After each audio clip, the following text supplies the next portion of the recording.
I will show you how to make Google Chrome your default browser. By the way, subscribe to our channel to see more helpful videos. Let's continue. First, right-click on the Start button.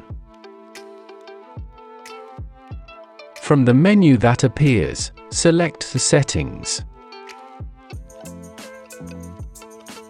Open the Apps section and go to the Default App Settings.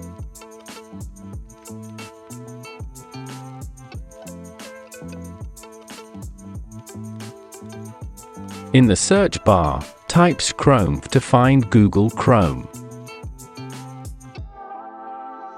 Click on the result. Then, click the Set Defaults button.